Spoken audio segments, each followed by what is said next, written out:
before, we are putting our position paper out there. And without further ado, I am going to introduce to you our lovely presenters who have been working hard on practicing for this presentation. They have been up last night, all night, in Bairro Alto, practicing for this.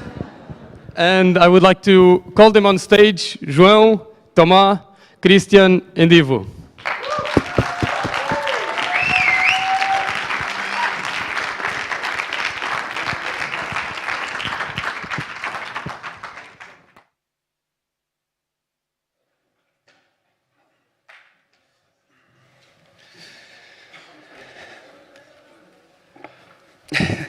Hello everyone, good morning. My name is João Figueira, currently finishing my PhD in Sustainable Energy Systems, and I'm here representing the organization team of this event and also for the development of this position paper. In this context that we're living in, specifically in the European Year of Youth, we are here to state our position in terms of our own involvement in the future of the energy transition. And for that, we have been developing this position paper with the title of The Role of Youth Engagement for the Future of Energy Transition. We aggregated more than 45 young people from more than 20 different nationalities and different backgrounds. And this is the presentation of our position paper. These are the authors, a lot of names, and even more if we consider the organization of this event. And now I'm going to present the methodology we used for the development of the position paper. We started to work in September. We had 10 online sessions before this live event, and we divided them into 3 different stages. The first one being the brainstorming sessions on the top barriers, advantages for youth engagement, and also we have been defining specific criteria to evaluate youth engagement in specific environments. And then we had the second stage. It was research sessions where we did extensive research on best and worst practices in the European countries when it comes to youth engagement in decision-making processes related, of course, to the future of energy transition. Regarding barriers to youth engagement, we brainstormed and we selected the top 5.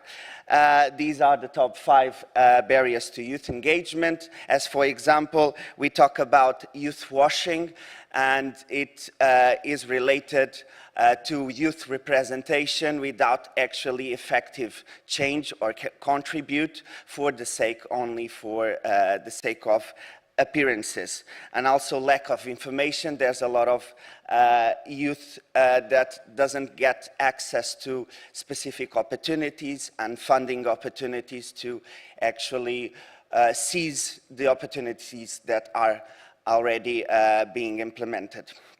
Regarding advantages, we also brainstormed and selected a few, and I just wanted to highlight that we know the urgency of the matter, and we can adapt, and we are willing to change, and we are not afraid of that. And we are well aware of the differences between the youngsters of the different European countries, and we want to work on that and to act on that as well. Regarding the evaluation of youth engagement in a specific environment, we set 5 different criteria, not an exhaustive list. These are just proposals from us.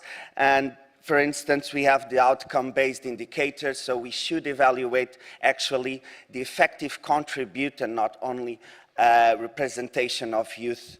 So it gets actually effective participation from youth towards decision-making and also energy policy in the future of energy transition. Also, I could state resources as being the amount of investments from governments and private sector in youth-led organizations as being one of the criteria we could use to evaluate youth engagement. in a specific environment and for the sake of the future of energy transition. Now, our position is comprised by 12 different proposals, specific proposals. We have been designing them in the third stage and also during this live event. And we have been tackling 3 different sectors. The first one being energy policy, the second one being knowledge transfer and education, and the third one being private sector. So I would like to invite my colleague Ivo to present them to you. Thank you.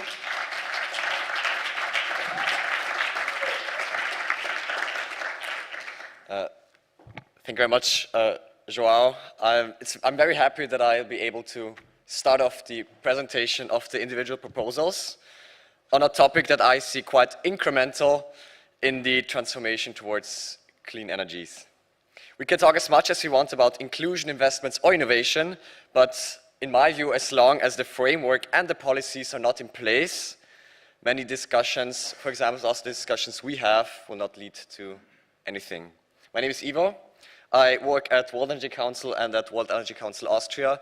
I'm currently finishing my master's degree at Utrecht University, and as a group, collectively, we designed 3 policy proposals for the energy policy part, namely the establishment of a Youth Energy Council, a Youth Energy Standard, and a Youth Energy Survey. And here it's also important to highlight that these 3 proposals, they work best when they're interconnected and integrated, but to keep it simple, we will present them separately. And without further ado, let's go right into it. Youth Energy Council. The Youth Energy Council brings together young people with diverse backgrounds to institutionalize youth engagement.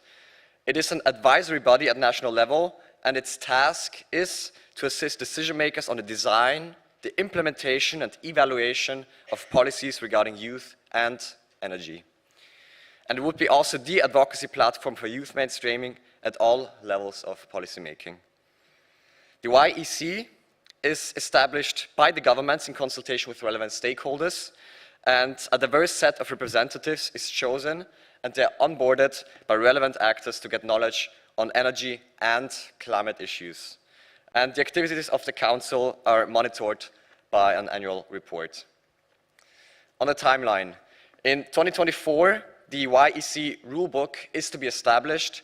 In 2026, the YECs are established in all European countries, and these YECs will establish and assemble the Youth Energy Council, the European Youth Energy Council in 2028 and in 2030 respectively. Next up is the Energy Use Standard. This standard enables to measure the quality and the extent of youth engagement in energy policy. It is built on a transparent framework that consists of qualitative and quantitative measures. It will be applied on an EU and a national level to assess the status quo and define minimum requirements for youth engagement. A standard is co-created by youth representatives and expert organizations following the 3-step process as highlighted here in this presentation. First up is a professional consultation that will set the primary metrics. In the second step, these metrics are shared with other organizations that can comment and improve the framework, which will lead to a European definition. And as a third step, the national statistical offices collect the relevant data which feed into the evaluation report on the country's youth engagement. Stage 2 and 3 are repeated every 2 years to ensure that the standard is regularly updated. And we also expect that the data quality will increase significantly as this repetitive process will ensure longevity in the European youth standard. On the timeline, in 2023, the professional consultation would start, which would lead to European definition in 2024. In 2025, the first implementation report will come out, which will show the quality of youth engagement in the different member states, and will also recommend actions on how to improve their own youth engagement. After that, every 2 years, stages 2 and 3 will be repeated to ensure that youth will be meaningfully and purposefully engaged. Last but not least is the Youth National Energy Survey. Its goal is to regularly receive youth opinions on current energy and climate issues and to contribute to better youth engagement in energy policy. Why is that important? There's a clear lack of data on youth and their opinions on energy policy, literacy, and attitude. And this regular survey can help fill that gap. It will be conducted every other year, and the contents of the survey will be designed, conducted, and analyzed by Eurostat, a youth committee, and national statistical offices. The survey and the results will be available in all European languages to ensure that all young people can participate, to ensure that the results can be disseminated, and to ensure that recommendations can be deducted. The timeline is that in 2023, a youth committee will be established, and this will lead to the first survey design in 2025. In 2026, the survey will be conducted by the national statistics institutions, and in the following year, in 2027, the results will be published in all available languages. After that, the survey will be conducted every 2 years. So in policy, we have 3 proposals with 3 clear objectives, 3 clear methodologies, and with 3 clear guidelines. So my call to action is to take the documents that we have to convince decision makers to adopt these proposals and to enable us young people to engage in policy debates. Thank you very much, and over to Christian, who will present the proposal on knowledge transfer and education. Thank you.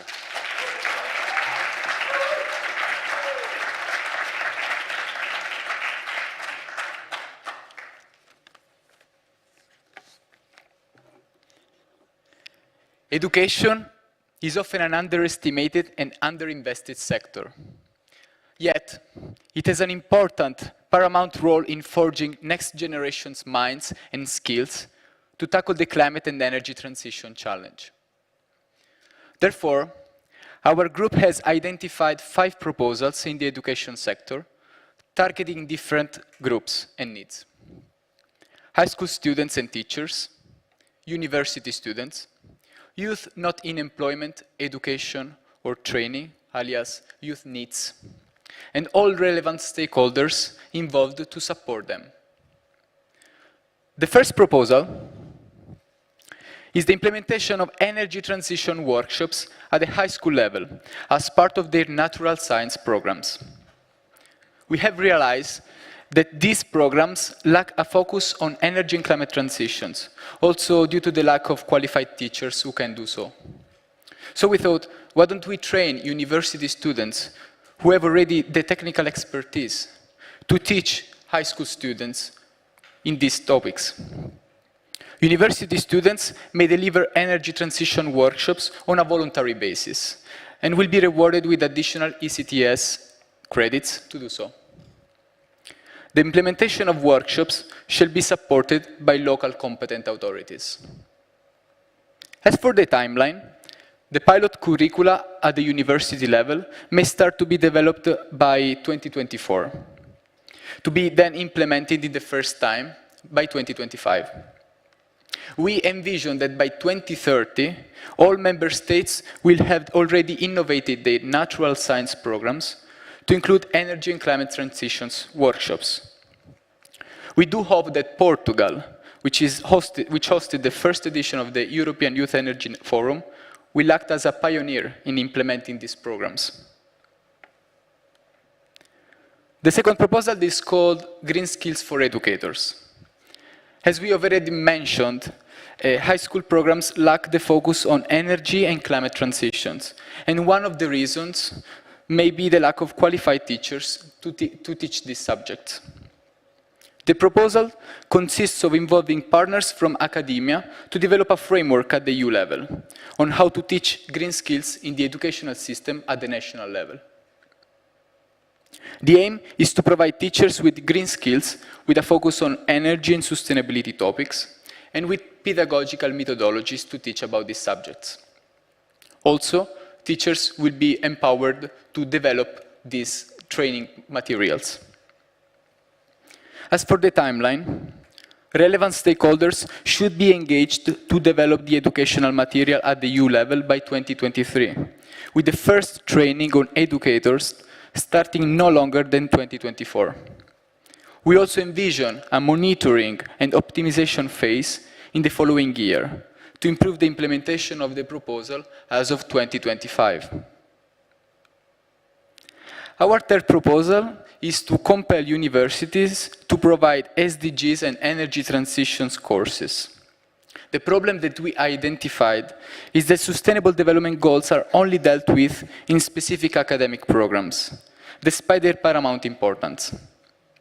Considering future challenges like climate change and how they will affect every sector, making this knowledge available to all university students becomes fundamental. The objective of this proposal is to make sure that every academic program is equipped with a course to empower students about SDGs and also focus on energy transitions. Courses will be tailored to different university programs and have both a theoretical and project-oriented approach. At the beginning, national governments will develop the core content. It will be then the responsibility of each university through a newly dedicated elected body to develop the core content. National accreditation boards will check if university programs comply with the core contents. And at the end, we envision that universities' partnerships are built in order to create cohesion and consistency at the national level and also at a later stage, European level. As for the timeline, we call for pioneering universities to pilot the courses by 2025, making its implementation compulsory in all universities by 2028. We envision a world where by 2030, SDGs topics, with also focus on energy transitions, will be implemented in all universities. Our fourth proposal targets youth not in employment, education, and training, which I mentioned are NEETs. And it's called Youth Needs Just Energy Transition Training. The energy transition will need ever more technical workers to install, maintain, develop, repurpose, decommission energy infrastructures. The objective of this course is to bridge the gap between the vocational skills needed and the need of a free, accessible educational program for needs, with a focus specifically on marginalized groups. The program is developed by a consortium of stakeholders at the national level, including companies, public administrations, NGOs, startups, and also youth organizations, and consists of a short online training course followed by a remunerated internship to learn the work practically in one of the partner organizations. As for the timeline, a pilot of the course may be developed in some European countries by 2024 and launched in 2025. It will be then monitored and revised throughout 2026. We envision the program to be scaled in all European countries by 2030.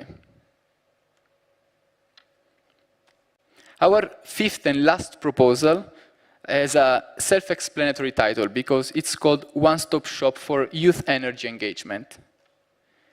Information about opportunities in youth in energy is fragmented across different bodies and is very often not easily accessible. Setting up a one-stop shop platform that collects educational, vocational training, and civic engagement opportunities will encourage the active participation of youth. The database may be built by using crowdsourced data provided by energy stakeholders, which will be validated by ENR, the European Energy Network. The second phase foresees national energy agencies opening an information desk to provide tailored advice for youth in energy regarding these opportunities. As for the timeline, the project is initiated in 2023, inaugurated in 2024, with the national info desks opening as of 2025. To sum up, our 5 proposals target high school students, high school teachers, university students, youth not in employment, education or training, and all stakeholders indirectly involved to support them. The aim is to tackle educational barriers holistically by providing energy and climate transition, as well as SDGs literacy. By providing them with the right skills to teach these topics or to be employed in the energy transition labor market. Finally, we want to make all these opportunities easily available and accessible to all youth in energy. I now leave the floor to our colleague Thomas to speak about the private sector.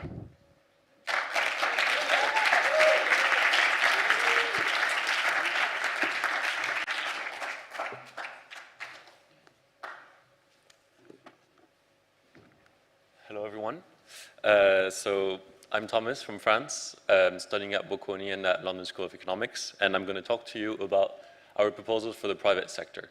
With those proposals, what we really want to show is that youth engagement and the interests of the private sectors are not opposed. They go together, and by building one, you improve the others. So, first, we want to propose a label for youth-friendly companies, public organizations, and NGOs. So the goal of this label is to bring awareness to the actions that are taken in favor of youth engagement, and we want to reward the best practices. It's an annual award labeling system. It's organized by independent youth associations which select the relevant criteria. And eligible employers will receive an invitation every year to apply for this label. If they meet the minimum criteria, they're going to get a youth-friendly employer. And if we want to reward best practices and to strive all the companies to surpass themselves every year, so we're going to reward the best one out of all of those for best youth-friendly employer of the year. It has to be a country-specific approach. We want to implement it first in Portugal, but in other European countries, which obviously have different characteristics, and it has to be adapted. And one important point is that it's financed by the companies. Indeed, it's in their interest to promote their image as youth-friendly companies. And for a roadmap, we want the criteria to be drafted, implemented, and after 1 year, reviewed. But then we want to have at least a period of stability of 5 years to ensure comparability and to increase the incentivizing mechanism. Our second proposal is regarding the development of youth non-executive board programs and positions. So with those, we want to shift the corporate culture in the energy sector. We want to let young employees get representation within the executive board and fast-track their career. And we also want the executive board members to have access to these new opinions that are unbiased and that can lead to company growth and creation of new future leaders apt to lead the company in the future. In practice, we want to promote 2 ideas that exist already. They just need to be implemented more widely, and it's not just us believing this, it's supported by the Harvard Business Review and many more academics. So, in practice, 2 proposals that are going to lead to economic growth for the companies and increased youth involvement. It's shadow boards, which are 12-month programs of young employees that are selected by the executives to support the group of executives as, let's say, a second board. Then a second position is the position of head of staff to executive board members. It's basically someone that's going to be following each executive on the board in their individual areas of expertise and to really learn the skills needed in those specific areas. So for a bit of methodology, we want candidates to be selected by the executives. In the end, it's their decision. And to monitor, we look at, for example, 3 important metrics. We want to look at the ratio of participants that move to decision-making level positions within 5 years, and it's going to increase, it's proven. We want to look at the economic progress of the company. It's linked, once again. And we want to look at the company's performance in CSR scores, which is more and more important for investors nowadays. For the roadmap, you can ignore this. It's as soon as possible. We believe that it's beneficial for companies, and it's up to the companies to realize, and for us to convince them, that it's in their interest to promote these shadow boards and head of staff positions. In Portugal, for example, we would like networks like APE and Apren to promote them because it's truly in the interest of their network and of the companies within them. Now, for the third proposal, we want to propose the creation of a national talent pool for blue-collar workers in the energy sector. Indeed, it's a sector that's in tension. Companies struggle to hire those kinds of workers. And also we want to provide decent jobs for the youth that doesn't necessarily need to go to a master's degree.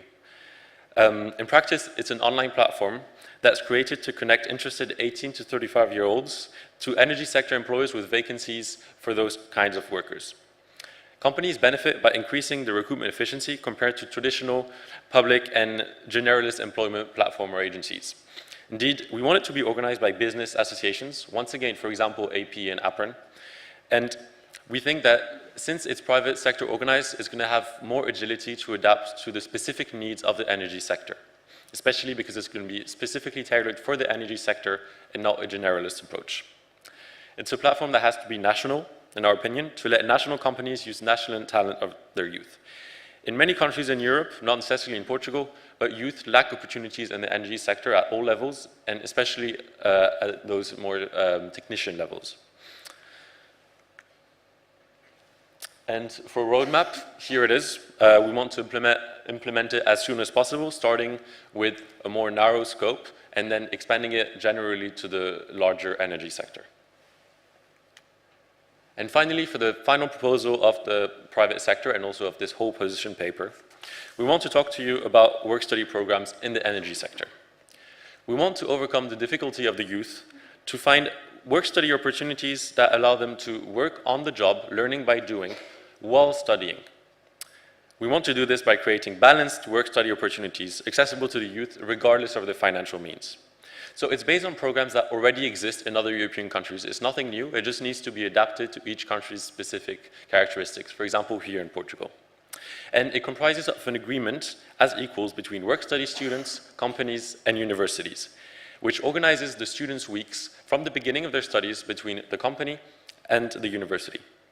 So that's a few points at the bottom that we think are very important, without which this proposal wouldn't work. But obviously, it's up to each country, each company to adapt it to their specific needs. We want students to have both the employee and the student statuses.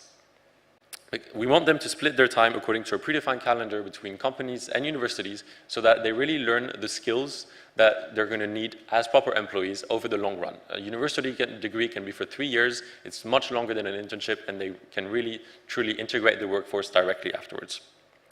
The company pays for university tuition and for the work-study student salary. But it can be expensive, and in some cases, companies might think that it's not worth it. That's why it's up to member states relate to their specific characteristics to decide if they actually need to have incentives for those companies. In current European programs, it's the case, but maybe in the future, companies are going to realize that they really get a return on their investment, not only from potentially hiring a candidate afterwards if they want to join, it's unsure. They get it from the beginning, from the work of the student. Because once again, 2 years or 3 years is a long period of time. It's not just training. They're going to deliver valued work.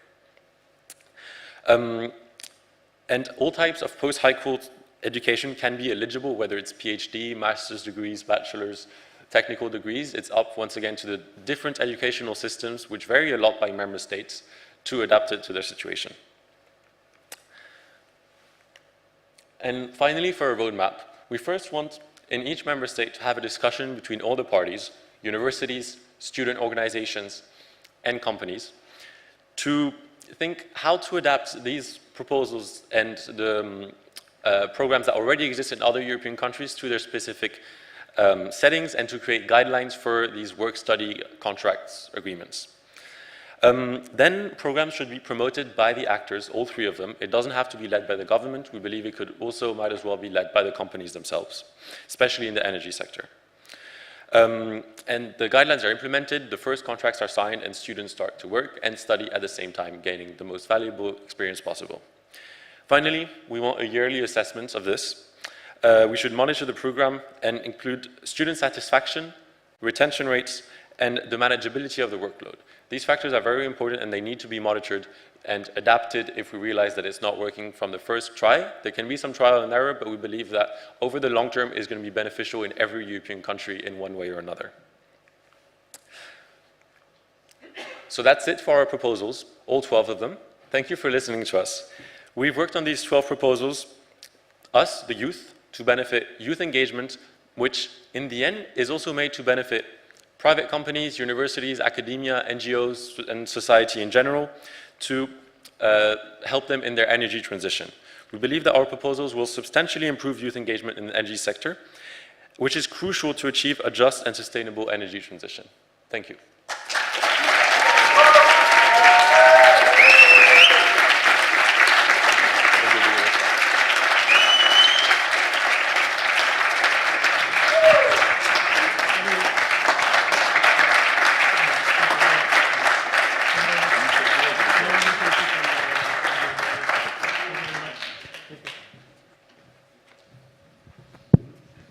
Thank you very much for the amazing presentation, all the four of you. You can rest now. You only have to do this again in the afternoon. So after this presentation, I just want to talk very shortly to you guys. When we first started communicating this event, we actually had quite of a challenge because we are the European Youth Energy Network. We are doing the European Youth Energy Forum. So we are EYEN, we are doing AF, there is a lot of E's and Y's, and on top of that, we are doing this with ENR, which, by the way, spells European Energy Network, which I don't really know how ENR does that, but okay. So that doesn't help either. So it was EYEN, it was AF, it was ENR, and nobody totally understands at first EYEN, because it's not that easy to understand. You know, we are a network, and as a network, our members are organizations. And usually, when we talk about members, people think about people, you know? So the members of an organization are people. In our case, they are organizations. And since we're here today, we are going to take the chance, and we are going to try and explain a little better to you what EYEN is, and what our value is, and why we are doing all of this. And afterwards, like I said, because our members are organizations, we are going to bring representatives of those organizations up here, along with the representative for Zero, who kindly accepted our invitation to be here, giving an external point of view. But for now, I'm calling to the stage Jacopo Sala, the Director of Secretariat for EYEN. Do you need this? Or you go to the pulpit? I will.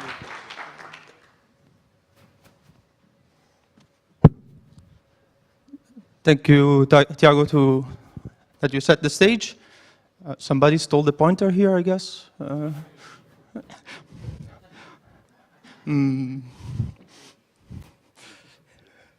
Thank you, Tiago. So, as Tiago mentioned, yes, we wanted to take a little bit of the occasion to explain to you a little bit better what the European Youth Energy Network is.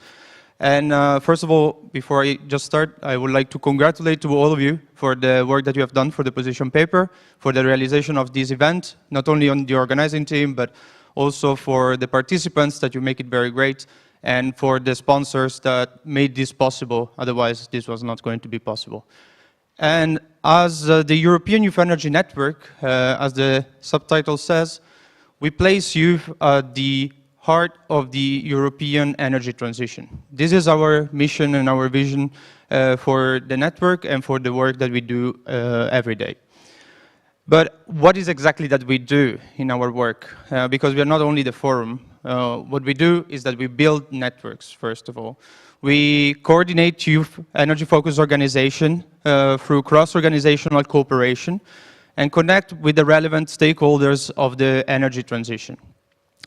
We also empower youth, and we do so through our network, supporting and empowering youth, so the individuals that are in our member organizations, with skills and experiences, and also being there for them as a key source for support and for mentoring when this is needed. And last but not the least, we create the space for youth in the energy sector. We do so to shape the foundation for a meaningful and effective youth engagement in the European energy transition. And we do this also in two different ways. In one, we represent our members. And for example, we are going to be at the Citizen Energy Forum in 2 days in Dublin for doing so. And we also create spaces for youth to be able to express themselves. And in this case, you can imagine an example is AF. But as I said, we are not only AF. As activities for the European Youth Energy Network, we are also co-organizer the European Youth Energy Days as the Sustainable Energy Week in Brussels. We also participate ourselves in hackathons or in activities where we try to come up with new ideas and innovate the space so that we can also help young people with innovative solutions. And in this case, we came up with the Open Policy Europe during the hackathon. And last but not the least, we also work outside Europe in global councils where we are representing our organization and our member organizations in order to also get engaged with what happens outside the European borders and try to find synergies all across the world. And this would not be possible if it was not for all our team, the people that are behind here. As you can see, many faces here are not familiar to you because they are currently working from home, doing other projects, other activities, and trying to implement what is needed for us to really be successful. We have more than 30 volunteers coming from more than 10 countries. And what I would like to also mention is that we are always looking for volunteers. We are always looking for more people because our strength is in the people that volunteer for our organization and that are able to push all this work that we are doing forward. So if you're interested, you can also contact me later. I will tell you more about the different positions we have. And on top of the team, as you may know, we have partners and collaborators. As you can see, it's not only European collaborators, but we also have worldwide partnerships and collaborators that are constantly working in that are constantly helping in our work. And last but not least, our core is our members. And we have members that are mostly from the Western countries of Europe. We are continuously looking for some from the Eastern Europe to be able to integrate every country and be able to be connected to all the European sector. And if you know of any of them, also welcome to hear about them. And in case you want to start one, we are also trying to support people that want to establish their own organizations. But now, without any further ado, I would like to invite on stage the members so that we can talk a little bit with them, and also to invite Zero to come here on stage.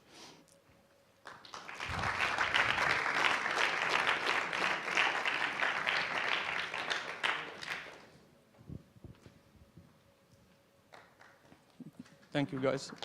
Thank you, guys.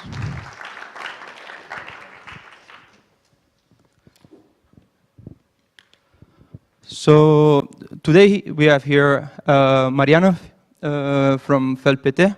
Sorry, I will not destroy the pronunciation of your surname. I will let you mention it later. We have Shubham representing Yes Europe. We have Melissa representing Polyenergy. We have Laura representing Reboot. And all those four are our member organizations for EYEN. We also have Lindsay here representing Student Energy, our funding partner that helped us to set up the organization at the very beginning. And as mentioned by Tiago, we also have Maria from Zero, an organization from here in Portugal. What I would like to maybe give you a little bit of a floor for you to explain in 2 minutes maximum your organizations so that we can know more about what you are actually doing. Good morning, ladies and gentlemen, my colleagues from IF, and thank you, EYEN, for the opportunity to represent Future Energy Leaders Portugal in this great event. I'm a board member at the Future Energy Leaders, and our program has common goals, common visions, and common agenda with EYEN. We do too want to push forward the engagement, the participation of youth in the decision-making process and in the energy transition. But mostly and most importantly, we want to address, debate, and raise awareness for the issues of the energy transition and climate change. In the Future Energy Leaders Portugal, we stem from the international program FEL 100 in collaboration with the World Energy Council. Here in Portugal, we do collaborate and partner with the Associação Portuguesa de Energia, APE, and that's great. And why is it great? Because APE is an energy association that has everyone who's anyone in the energy sector in Portugal. That gave us great opportunities. The opportunity to have an impact with our work because we could work along and discuss and debate these themes with the people involved in the decision-making process. We could write articles with them. We do have a strong presence in the press. We could launch events with them, and we could bring our work forward and have a true impact. For me personally, one of the key takeaways, and I think I could safely talk about all my colleagues at FELPT, we could, with our exposure, boost our careers significantly. So I know for a fact that FELPT is the right platform for you to thrive.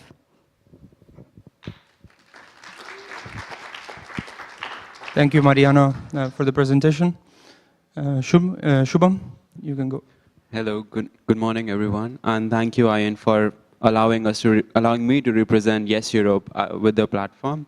So my name is Shubham Sethi, and I'm representing Yes Europe on behalf of 5 of the participants here. So with Yes Europe, as the name is fairly evident, we are a European organization, and we are active currently in more than 15 countries. We are headquartered in Zurich. Well, our mission at Yes Europe is to empower youth to accelerate the energy transition. Our mission is we do that by providing the organizations, the youth, a platform, by providing them a safe space in a low-risk environment, by providing them a safe,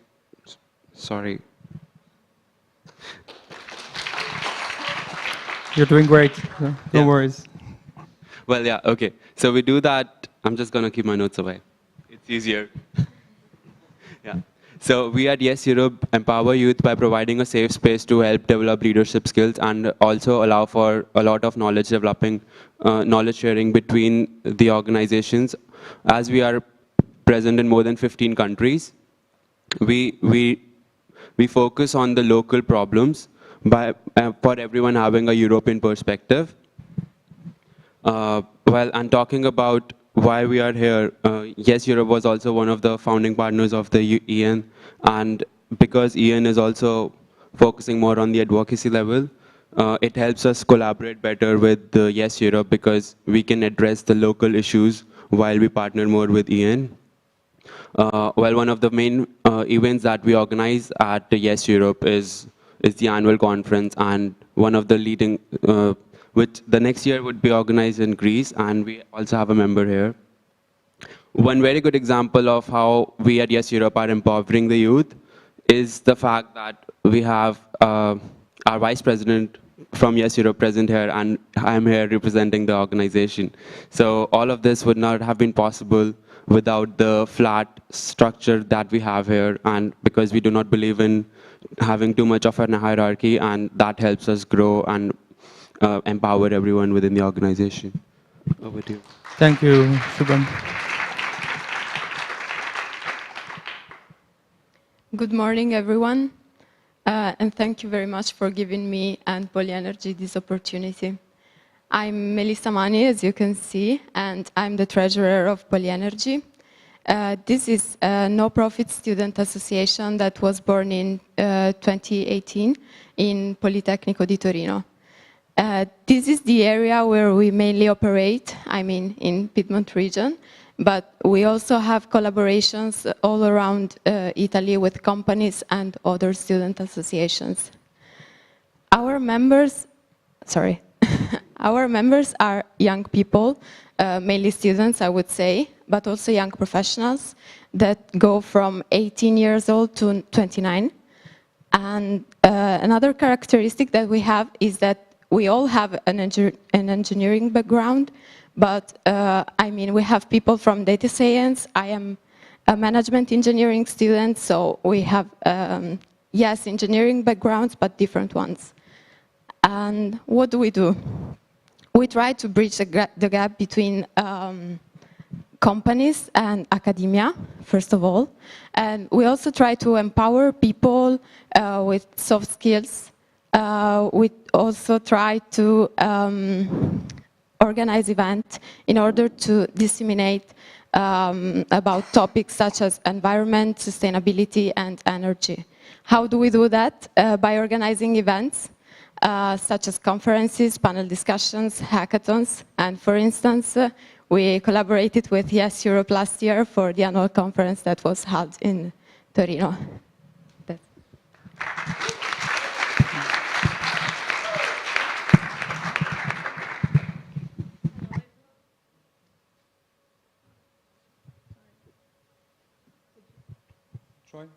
Sorry. Hello, everyone. I'm a little technology dumb. So thank you very much for the invitation. My name is Laura. I'm representing Reboot. What is Reboot? It was born in 2020, and the focus was to include the indifference in the transition for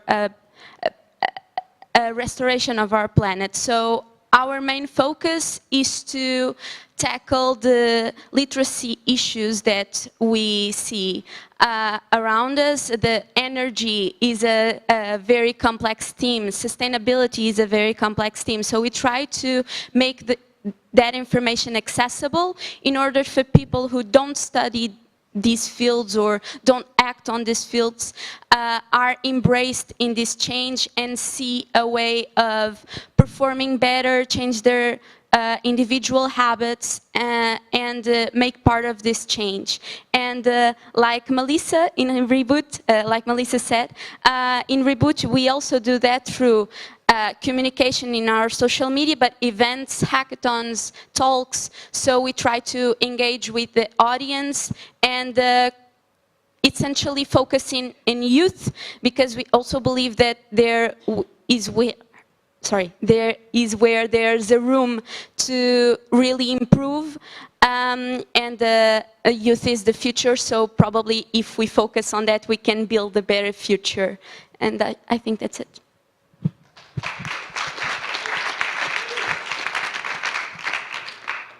Hello. I am Lindsay. I'm the Partnerships Manager for Student Energy. We are a Canadian registered charity, but we work in about 120 countries around the world with about 50,000 youth. So our theory of change, so for those of you who are not familiar with the concept of a theory of change, it's basically where you have kind of a concept, a goal where you're trying to get to, and then you use backwards induction to get there. Everything that you do within an organization builds up to that goal. So ours is a sustainable, equitable energy future. So how we get there is we sort of have two different prongs of our organization. So we work with youth, we provide training, capacity building through a variety of different programs, really meeting young people where they're at in the energy transition, so in their knowledge of it. So whether that's what's a solar panel or I'm trying to launch my own SME, we have programs that respond to those needs and those questions. And then on the flip side, we work with industry to develop partnerships to get industry leaders to take us seriously, to give us the space in these rooms to have these conversations. So that's what we do. We're, as was mentioned earlier, we are a founding partner of EYEN, and it's absolutely a delight to be here and to work with all of you. Yeah, I can stop there. We can chat more later.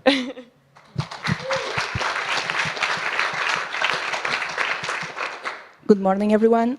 My name is Maria. I work at Zero, the outsider of the network, but I would believe allies in purpose, at least.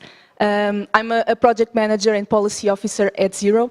I will delve into a little bit of what that means, but Zero, then what we do is really reflected on our name. So Zero, we strive for zero pollution, zero carbon emissions, zero waste, zero social injustices. So this is what we strive for society.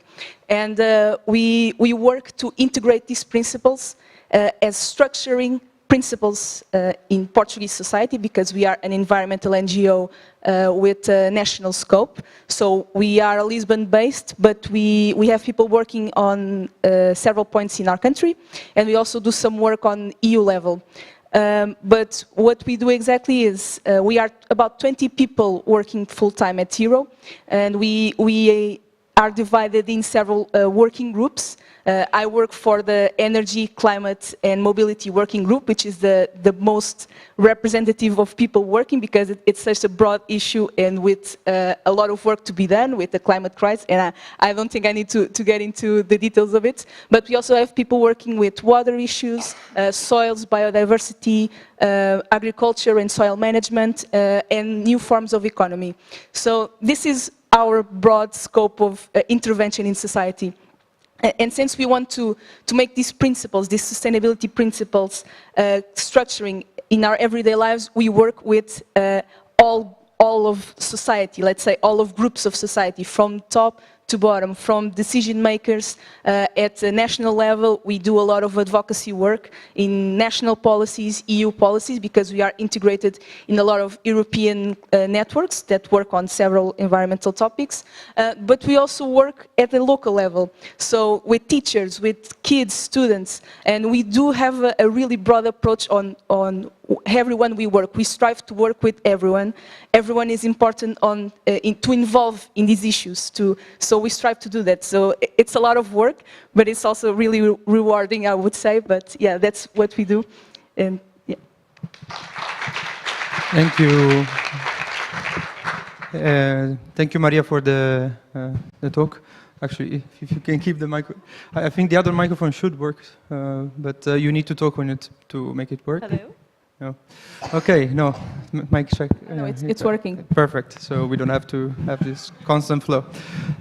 So I would like actually to touch 1 second on what you just mentioned, the fact that you work with the broad society. Today we are here mostly to talk about youth and the part that is connected to how youth can be involved and to create opportunities for the young youth engagement. So I would like to actually ask you, like, in your opinion, when you do this, like, why do you think youth are important, and what is the value that you can get through involving youth in this discussion? Yeah. So I touch briefly on this because, as I say, everyone needs to have some ownership on the problem. It's a transversal problem to every groups of society. And so at Zero, we do recognize the absolutely fundamental role of youth in these issues, because we are the future, and we are the future generations, and so we do need to really think about the future that we want to cultivate for ourselves going forward. But we also recognize that young people, especially really young people, are also a very important vehicle of information. Because a really concrete example, in Portugal we always use the recycling example, because it was the really young kids that brought those principles and values to their parents, to their families. And so if you make young people interested in these topics from the get-go, since they are really young age, you really cultivate this curiosity, intellectual curiosity, for them to explore and to really think about what they want to do in the future. And so youth does have a really important information in that sense, but also in the participation space, because I feel that we are, and I really want to congratulate the work that you're doing. For me as a young person, I really feel like this gives me a glimpse of hope, because we live in plural societies, and participation and representation in decision-making levels should reflect that. And I don't feel that youth is reflected on when the decisions need to be made, when you need to really include all of the perspectives for it to be really inclusive and to touch upon the needs of every group of society. So I do feel that we do have really a lot of value to bring in these decision makers, because we have a reality of our own. We are the only ones who understand our problems at that age. So if we want to really make a just and inclusive society, we need to take into account all of the perspectives from all of generation and societal groups.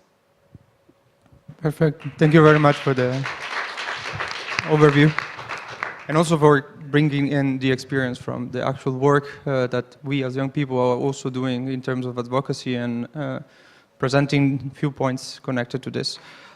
Before we dive into maybe a few questions connected to the position paper, I wanted to maybe ask the rest of the participants here in the panel, like, why do you think, like, what the work we have done here at the European Youth Energy Forum, how it does align with your organization a bit, and also very briefly, what would be the next step that you foresee with this position paper for your organization? Lindsay, you can start. Great. Well, I just wanted to quickly, before that, maybe add a very anecdotal version of what you were just saying was, I think when I was about 9 years old, Al Gore released An Inconvenient Truth. And I remember watching that and thinking, brilliant. Climate change is solved because the adults in the room are going to watch this movie. Everybody's going to be like, oh, well, of course this is an issue. It's going to be great. It's going to be solved. And here we are, 15 years later, having these conversations. And we're the ones in the room. So I just wanted to, add to that. But in terms of the forum and how it aligns, I think personally, I mean, clearly this is a topic that's been very close to my heart, and I think a lot of you for a very long time. But of course, for student energy, I think seeing the growth of EYEN into this forum and to all the things that are happening aligns so much with what we do, and the ability to empower young people to develop your own solutions that are needs-based and relevant to your community and to your context. So of course, I mean, in every way, it's aligned to see the connections and to learn from all of you these past 10 weeks. It's what we do. It's so inspiring. So, I mean, I can't say enough about how relevant it is for us. So. Oh, and next steps for the paper would be bringing it back to our team and sharing it on our social media network and communicating it, building it into whatever we can, as we're also developing an advocacy portfolio within our network, and within that a lot of research that we're leading on. And so however we can promote it and implement and push and amplify the solutions and the proposals that were discussed earlier. Thank you, Lindsay, for your insight as well. And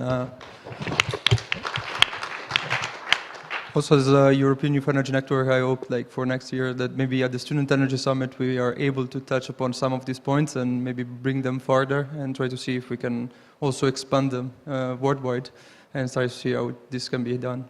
But without taking too much time away from this event, Laura. So I was very pleased with the proposal. I had no expectations at all. I had high expectations, but no expectations.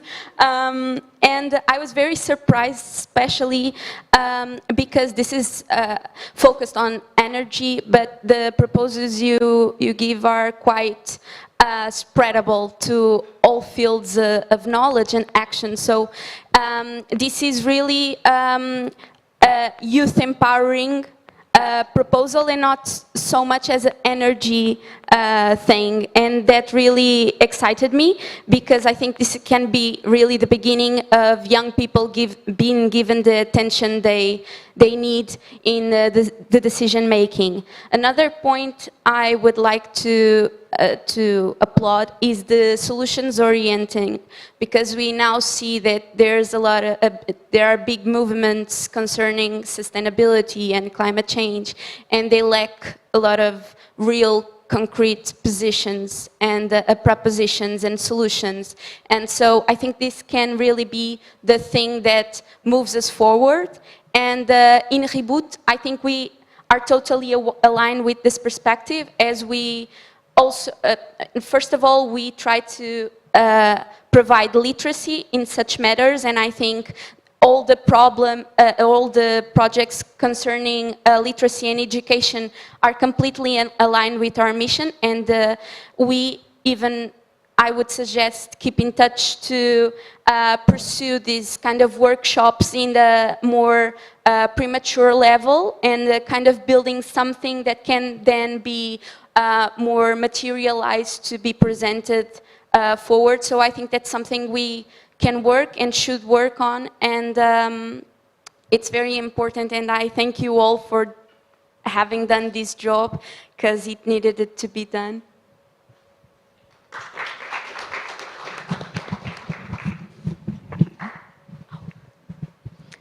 So I I think that youth involvement is really necessary. I mean, we are the generation that is facing and will face the decisions that are taken now. And I found it necessary to be here and to make my voice and young people's voice heard, because it is also what we are trying to do in Polyenergy. And I found it necessary to be here to take decisions, to take those decisions that will that we will see in the future, hoping that they will have a positive involvement for us and for the future generation. Apart from that, what I will do is to bring this position paper to our members and to invite you maybe to present it, to see how they will respond to it. And since we are mainly involved in education and we transfer knowledge, I would like to propose these proposals also in our university to see how they will respond. And what I found really interesting before I was talking to Laura, and we noticed that at a national level, actually, we have different problems and these solutions can be applied in different ways. We can also see how they can be implemented in my country, in Italy, and of course they will have different ways to be implemented in other countries. So yeah, I would like to invite you to present this position paper. I think it will have a great result, and maybe some people would like to work on the next one, if there will be one. I hope so. I really hope so. So that's it.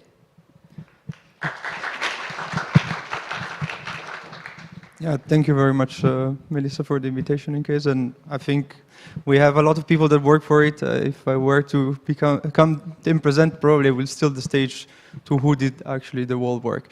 But definitely, we will keep in touch for this kind of opportunity. Shubham? Yeah, well, so talking about Yes Europe, Yes Europe is actually involved in a lot of activities. That's why my notes do not work, because I cannot remember all of them. And it's the same for EYEN as well. But we have a lot of symbiosis in the way we work. Our focus at Yes Europe is youth engagement and bringing the youth together as a community. With EYEN and EF, all we can see is we have achieved that in a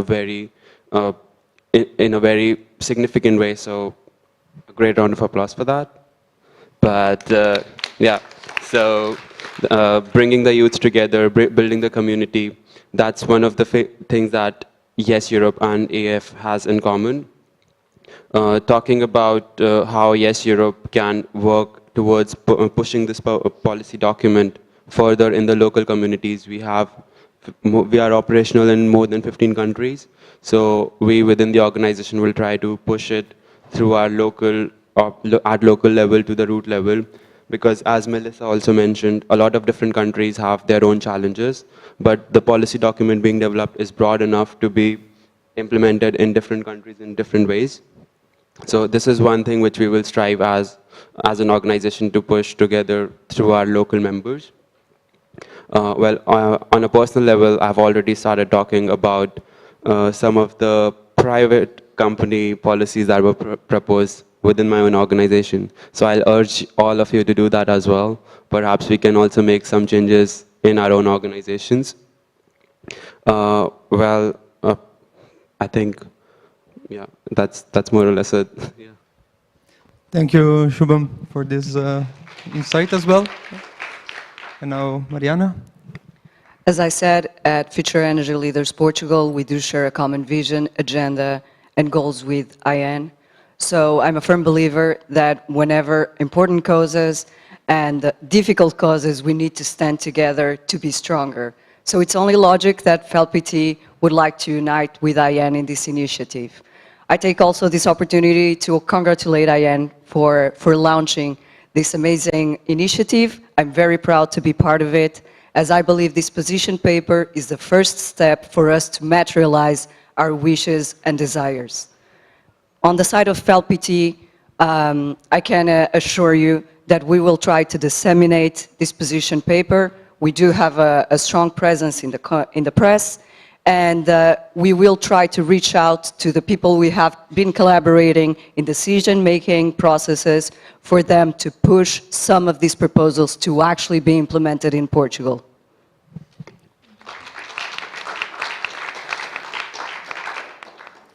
Thank you a lot for the insightful points as well. And now I would like to go more in depth a bit on the proposals.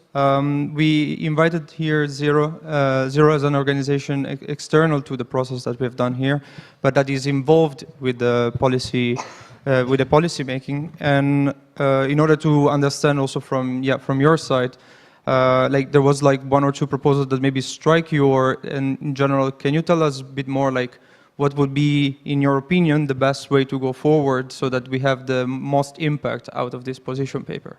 Yeah, I think all of the proposals touch upon real necessities, and I think Laura mentioned really well that they are really solution-oriented. So I think that's a first step, and I really appreciate that.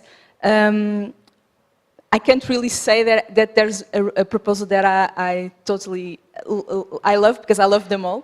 And I think moving forward, it's really try to, and I'm touching upon a little bit of the work that we do. We also do advocacy work. And I think this is a really great document to design an advocacy strategy, to push the proposals to the people that really do make the decisions, either on the EU level and the national level. So I think we do need to push our decision makers to align, to try to put into practice these proposals, and that takes a lot of work meeting with them, because if they don't create the participation spaces, we don't need to be afraid to ask them from themselves. So to create the participation spaces. And so the first step, I would say that on a top level, top-down approach would be to try to meet with decision makers really with your youth position. Don't be afraid of the youth position, because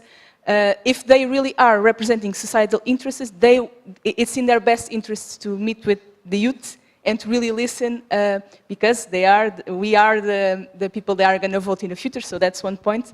And I do want to say that on a bottom-level approach, I'm a firm believer that change cannot only come from the top. It also needs to be a bottom-up movement. And so I do believe that one way to really make an impact with your proposals in your position paper would be to go to where the information does not reach so easily.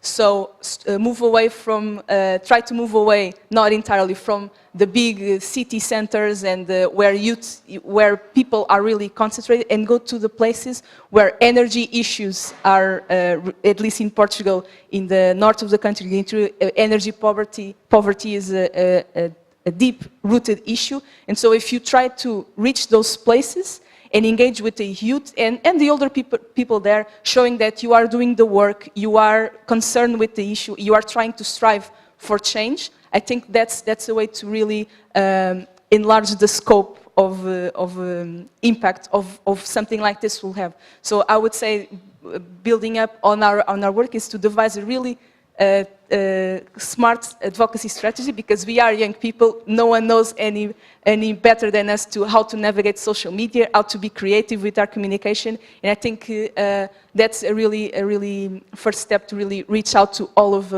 the groups of society that this would be creating an impact.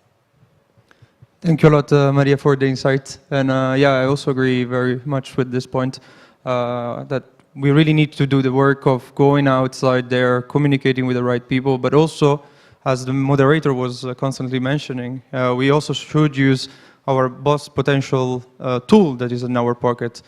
Take out the phone, communicate with your friends about what we were talking about here in the forum, and make these proposals not being only the proposal of the 45 people in here, or 55, 60, if we consider also the people that supported the project, but we need to really raise the voice on the proposals that matter, on the problems that are there, and try to work all together on the solutions with all the people that are really engaged and feel the problem, because they will be the one more motivated as well to do it.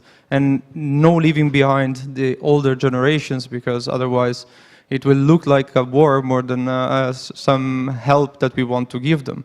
So thanks a lot for your insightful information and for your advice in this. So with this, I think we are reaching the conclusion of this panel. Unfortunately, we are quite limited in amount of time that we have available today, but I'm quite sure that with those tools that allow us to meet online, we will be able to keep this discussion going and continuing further. Maybe just before we close, just a very short round, if you can summarize in one sentence, how do you feel about the event, or how do you feel about the position paper, whatever you want to say, but just a very short sentence about the forum or about the position paper. This is for all of you, mostly the participants, yeah. No pressure. One sentence would be just so inspiring to meet everybody in this space. And I'm not just saying that, like truly learning from all of you and connecting and being here in person together is incredible, and knowing that all of you are doing such amazing work in your own lives and will continue to do so and bring this position paper forward is incredible to see. So thank you.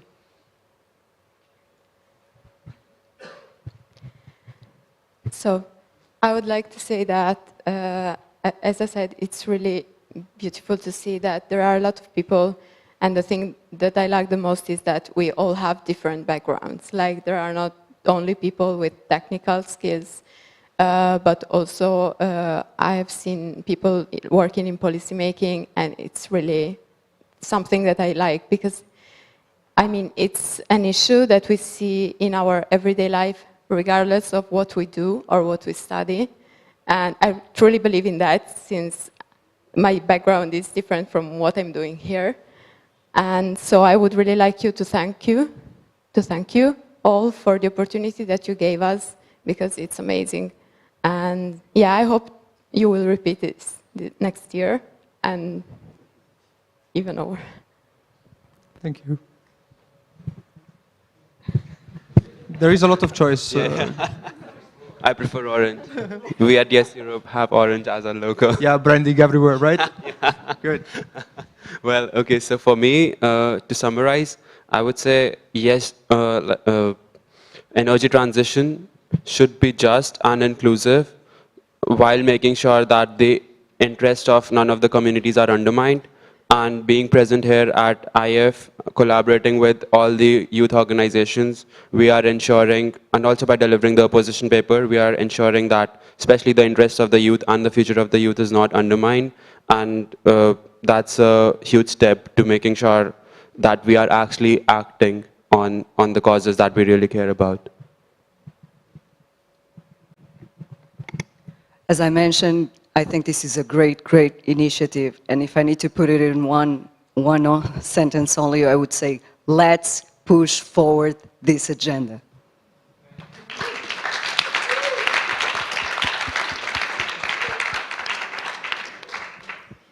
Thank you very much. And so with this, we conclude the panel debate. And I will give back the word to Tiago, from whom now I stole the microphone. So I will, we are equal now. So I think, yeah, you can go back and sit. Thank you. Bye.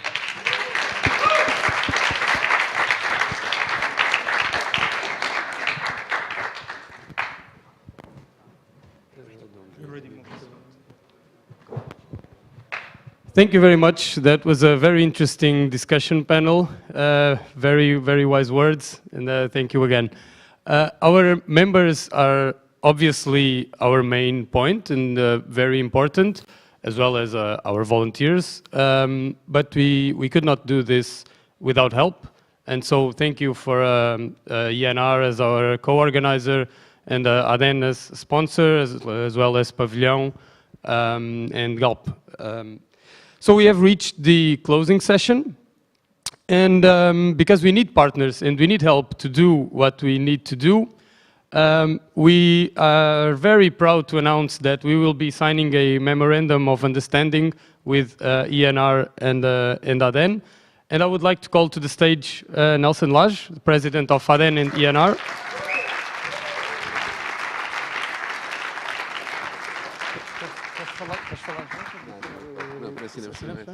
And Federico Barbieri, president of EYEN.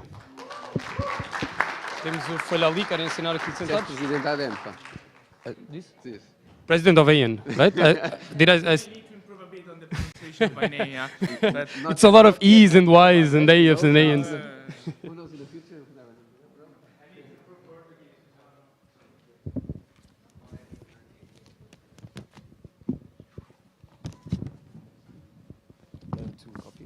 Yes? There are 2 copies. You need to sign each of you signs one. Okay. you can use You this. can use I that think one. we're going to use Okay, now let's- supervisor at that table. Try to. Don't worry, we're engineers. Engineers, yes. No, it's okay. I can call my doctor. Here you go. So Ah. Go, go, go. Then go. No, not yet. Wait. How many engineers does it take to change a light bulb? To fix some fuse. Someone from economics? I mean, just.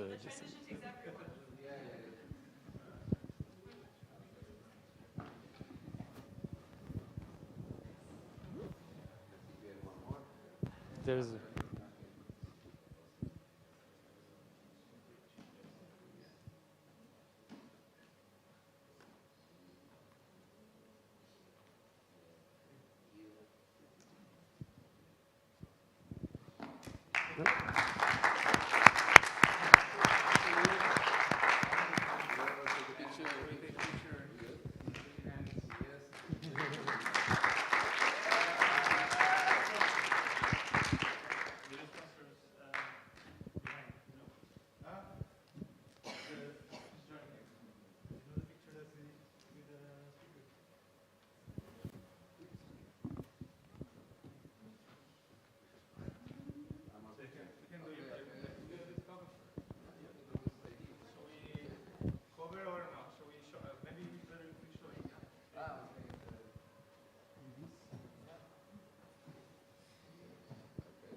I think you need to put it in the other way. Yeah, No, I need to put it one on the back.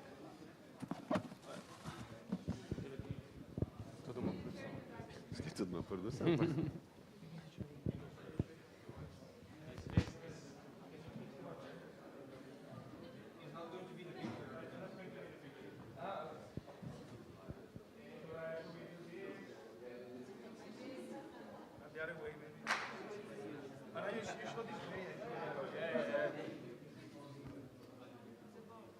The letters, right? We are. Thank you so much.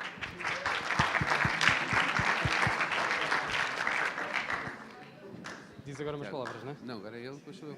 Frederico. Não, de encerramento, não Sim, é? sim, sim. Não, Closing faz o session. discurso normal de encerramento, depois sou eu. No, no, Miguel exclusive. Yeah, it's Miguel. Miguel. Miguel venha e eu e depois No, you can go. You're in, right? Okay, then whatever. You can sit if you want. I would like now to call on the stage Miguel Mosca, the Vice President of EYEN.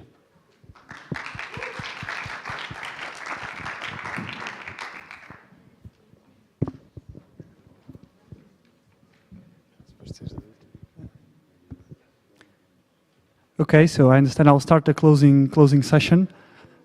I think it's already a great pleasure that we had the opportunity to sign this this MOU. It shows not just a great commitment, but also, I think, a recognition from what we have been doing over the past few days.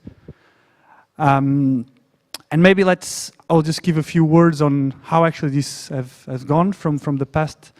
And starting from the beginning, you know, how actually this first forum started this year. It was quite curious that basically, you know, in conversations with Tiago, there was one day they say, okay, you're doing great things, we are in EYEN, you should meet someone from EYEN, which was, you know, Nelson and João, there he is, at the back. And And we just went out for lunch, and we started to talk, and it was a very good lunch, I must say, a very good lunch. And then there was this challenge. Okay, we have to do something in Lisbon. We have to do something with the youth, right? We have to bring to the voice. And we were like, yeah, that's what we do. That's what we want to do. So why not doing it together? So this was roughly, I would say, a year ago, about November 2021. And here we are today. I think it's amazing, you know. After that, we started discussing, and then there was a point, okay, maybe this is a bit too big. We need a team to run this. And then we had to talk with a few people and say, hey, it's going to be fine. Not so much work, just a bit. Thiago is laughing, Guilherme is laughing, and all. So it's like, yeah, it's going to be fine. And then 3 months later, they're like, yeah, you tricked us, huh? So, but in the end, I think everyone here, from the great feedback that has been done, I think everybody did a great job. Starting from the organizational team, I really would like to ask a round of applause because I think they did a great job.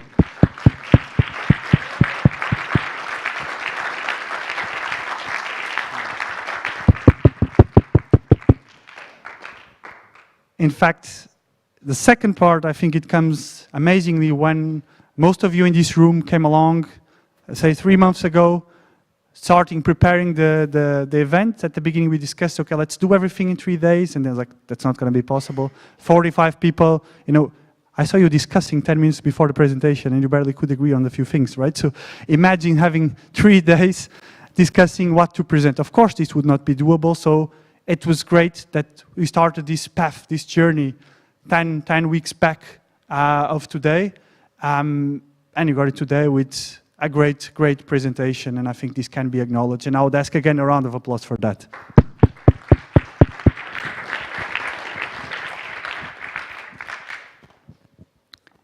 Then, I think it's important to recognize as well the EYEN position on you know, there was IF, there is EYEN, there is IF something. And it's very important to recognize that our journey and our goal is again to place youth at the heart of energy transition. Either being this done by forums, either this being done by education, by integrating policy making, by working with the private sector, as you very well presented today. These are all means to an end, and it is very important that we stay aligned in this journey. It has been a great journey, this IF.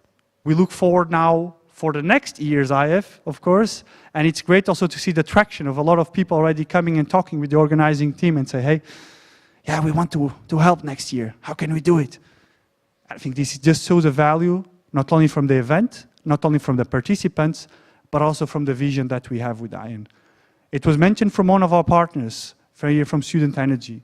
This is what they are doing, this is how they helped us for. And it was I think from everyone from EYEN, a great pleasure to hear that when today here on Say Lindsay said that this is amazing, that from the beginning, seeing what EYEN has done so far, and it's, I think for us at EYEN, this is great to get this recognition from our partners. But this doesn't mean that we're going to stop now, right? So we have to move forward, and we have to work more to the same goal. I'm not going to go more on these words. I just wish to congratulate us all. And also on a personal note, saying why am I here today on stage and not just Federico, is because actually today is my last day as Vice President of EYEN.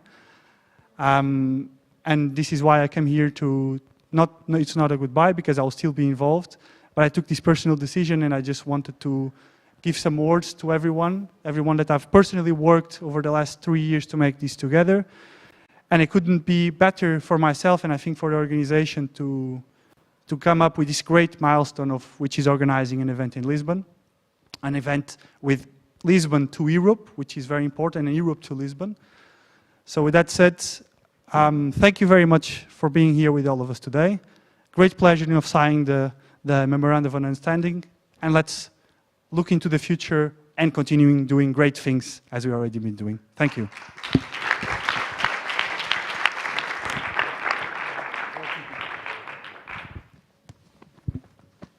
Good morning. Let's put it here. Sorry about the voice, but you will know in a couple of years when your daughter or your son gets sick, you get sick also. So it's nothing serious, but it's normal. It's really our daily life. Closing the session. Good morning, everyone.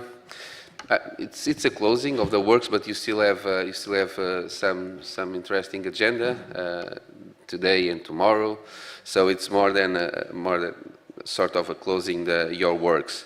If there is anyone who considers today's young people disinterested, apathetic, and without ideas, then that person or that persons must read the position paper that resulted from this first European Youth Energy Forum, organized, as you know, by the European Youth Energy Network, together with the European Energy Network, in partnership, of course, with the Portuguese Energy Agency. This is a document that I'm sure will go down in history as a declaration of the high commitment of young people in raising awareness of the role of youth in the future of the energy transition in Europe. It is a document that shows, and it's very, very clear, shows a daring voice with scientific and environmental conscience that shouts out for our collective responsibility in assuring the sustainability of our planet. The role of youth in the future of the European energy transition represents hard teamwork that over the last 3 months and the last days in Lisbon has brought together all of you, 45 fearless young people from 20 countries willing to build a bridge of solutions, and which is now culminating in Lisbon. A work that I'm sure allowed the creation of a long-lasting knowledge-sharing platform that will build, that will grow, with the next editions of this forum, a network, and of course the opportunity to share perspectives, to share ideas, and to share different positions. But yours and also our work does not end here. It would be too easy to say that you just need to prepare a paper and present it and that's it. No. The biggest challenge now is to take this document to decision makers, that already was said that is a need. Also take it to institutions, and we already invited the EYEN to join us at the general meeting, the M72, in February, to present the work to all the European national agencies. We'll have the general meeting because we'll finish our presidency and we'll pass the floor to Germany.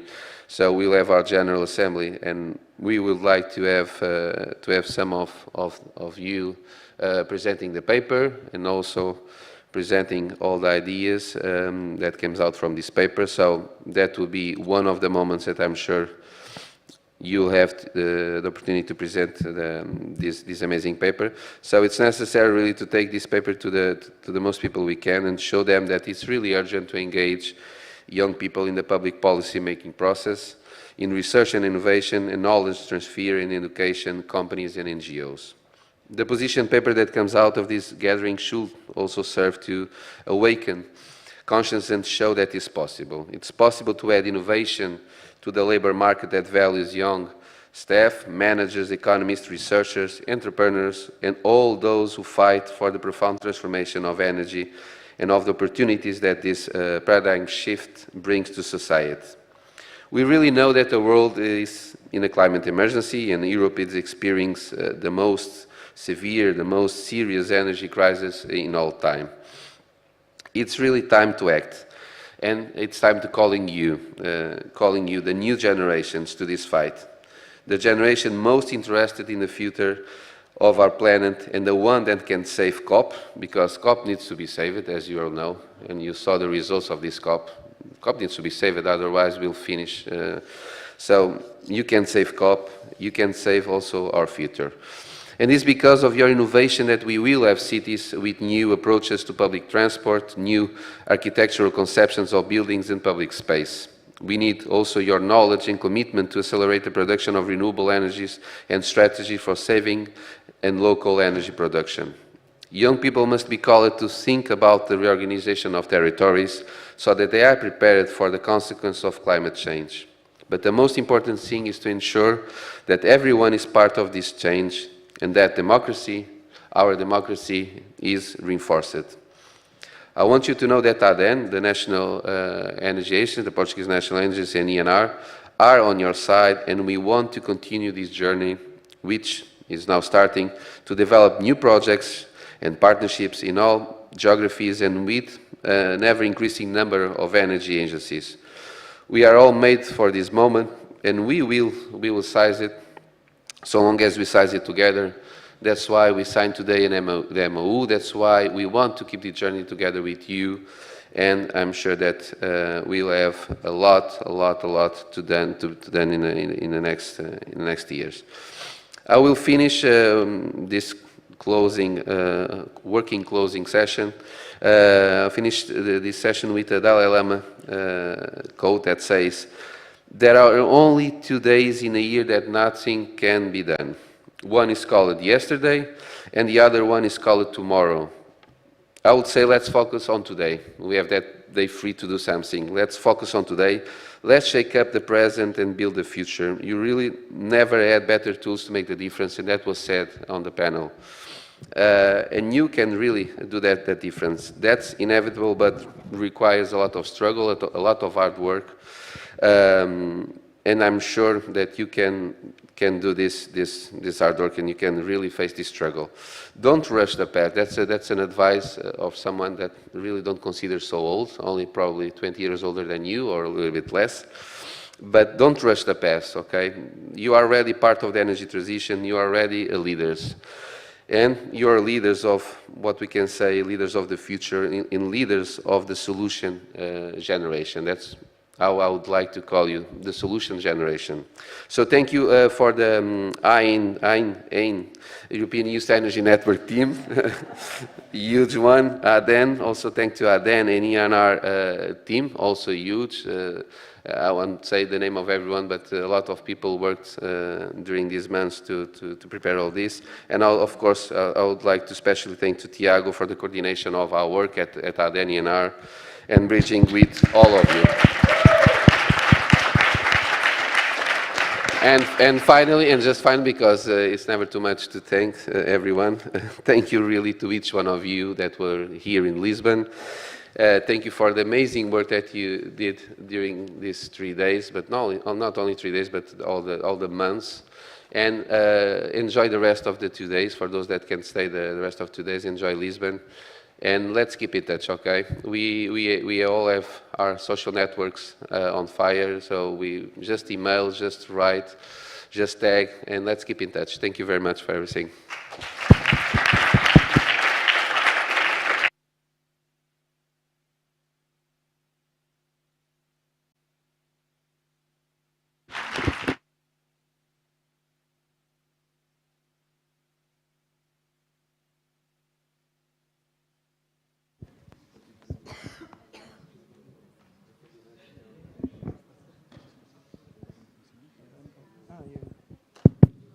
Okay then, thank you very much. We are at the end of our session. I just want to thank again everybody who made this possible, ENR, ADEN, Pavilion, and GALP, and so many other people, and all of you, because obviously this wouldn't have happened without you. So now we can breathe a little, well, except for the people that are going to do the presentation in the afternoon, right? I see Christian yawning already. We are going to GALP, and because we are sustainable young people, we are going to take public transportation. So we need to coordinate amongst ourselves. This is going to feel like high school again. Maybe we should do it like holding hands, but we'll see. So yeah, thank you everybody, and see you next year. Yeah, everybody on stage for a photo. Everyone, also you in the back. Sentamos pessoas também ali.